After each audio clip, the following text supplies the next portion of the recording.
Bienvenue dans le podcast à contre-courant, le podcast des mères audacieuses, le rendez-vous inspirant qui met en lumière des femmes et des hommes qui ont choisi de redéfinir leur trajectoire, de créer leur propre voie et de conquérir leur indépendance. Je suis votre hôte, Nathalie Grimaud-Morvillet, et je suis honorée de vous accompagner dans ce voyage extraordinaire. Après plus de 15 ans en tant que salariée dans le domaine du marketing digital et après 4 discriminations à la maternité, j'ai décidé de prendre mon indépendance pour mieux profiter de mes enfants sans renoncer à ma carrière professionnelle. Avec la tribu digitale, j'aide désormais les parents à en faire de même. Dans ce podcast, à chaque épisode, nous vous présenterons des histoires captivantes de mères audacieuses, de pères engagés, mais surtout de parents déterminés qui ont trouvé le courage de se réinventer pour mieux concilier leur vie personnelle et professionnelle. Qu'il s'agisse de maman, de papa ou de famille, notre podcast est un espace où chacun peut trouver une source d'inspiration, de conseils et de perspectives pour embrasser un avenir empreint de flexibilité, d'épanouissement et de conciliation, ainsi que de succès. Si vous êtes à la recherche de nouvelles manières de penser et ou de travailler, ou encore d'astuces, c'est le podcast qu'il vous faut. Prenez dès à présent votre boisson préférée et c'est parti! Retrouvons-nous dans le nouvel épisode du jour.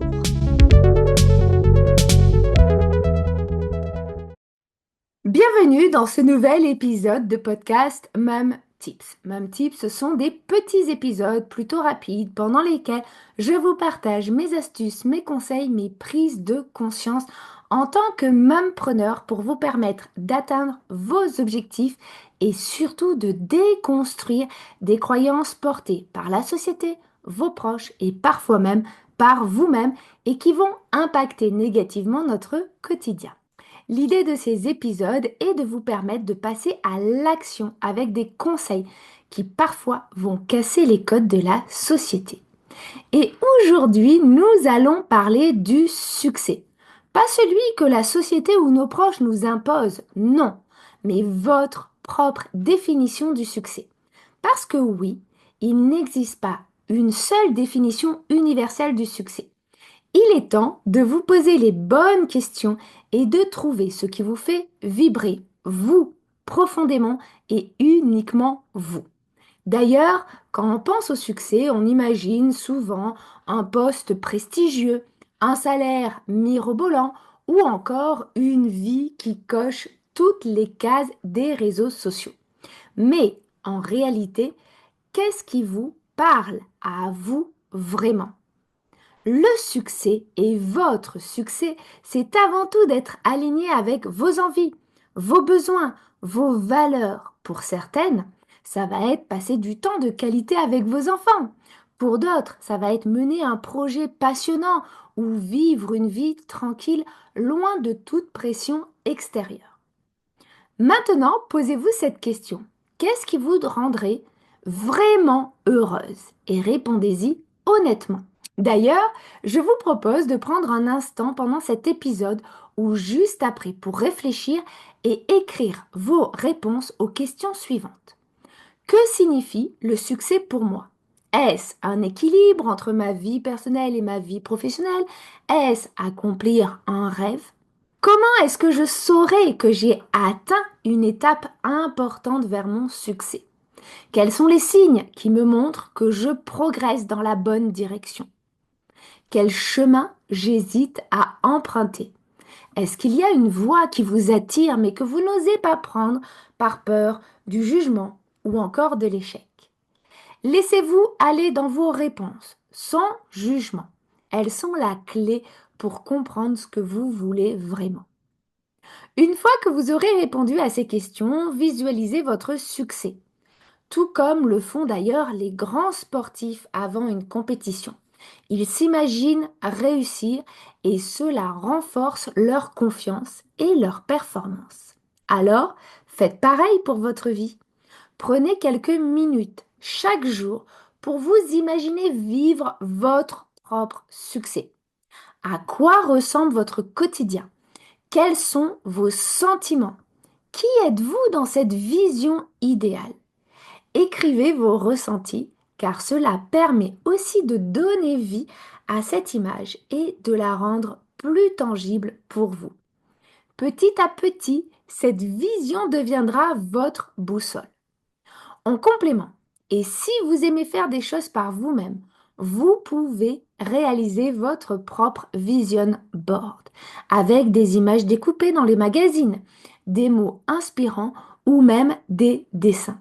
Collez tout cela sur un tableau ou une feuille et placez-le dans un endroit où vous le verrez souvent. Chaque fois que vous le regardez, il vous rappellera vos objectifs et votre définition personnelle du succès. Si en faisant ces exercices, vous vous surprenez à penser ⁇ Je ne mérite pas ça, ce n'est pas pour moi ⁇ sachez que c'est normal. Ce sont des pensées qui montrent que cela est important pour vous. Mais rappelez-vous d'une chose. Croire que vous méritez le succès demande autant d'efforts que d'en douter. Alors, quel chemin allez-vous choisir? Celui de la peur et du rejet ou celui de l'amour et de l'estime de vous-même? Pour ne pas vous laisser envahir par cette peur, vous pouvez aussi vous poser cette question. Quelle partie de moi ne se sent pas digne? Et surtout, pourquoi? Ces moments de doute sont des opportunités pour travailler sur vous-même et pour avancer. Vous l'avez compris, le succès, c'est d'abord une question d'alignement avec vous-même. Ne cherchez pas à répondre aux attentes des autres ou aux attentes de la société. Votre succès, c'est celui qui vous rend heureuse et fière, même si personne d'autre ne le comprend. Dès aujourd'hui, je vous invite à faire un premier pas envers vous-même et envers votre succès. Prenez un carnet, notez vos réponses aux questions, commencez à visualiser votre vie rêvée ou à créer ce fameux vision board. Vous méritez d'être heureuse et épanouie selon vos propres termes. Et puis, si cet épisode vous a inspiré, partagez-le avec une amie ou sur vos réseaux. Et souvenez-vous, chaque petit pas compte pour avancer vers la vie qui vous correspond vraiment. Alors, dites-le nous également avec un like, un commentaire ou 5 étoiles sur votre plateforme préférée pour nous motiver nous aussi à continuer à vos côtés. En attendant, je vous souhaite à toutes et à tous une excellente journée, après-midi ou soirée. Prenez soin de vous et je vous retrouve d'ici quelques jours.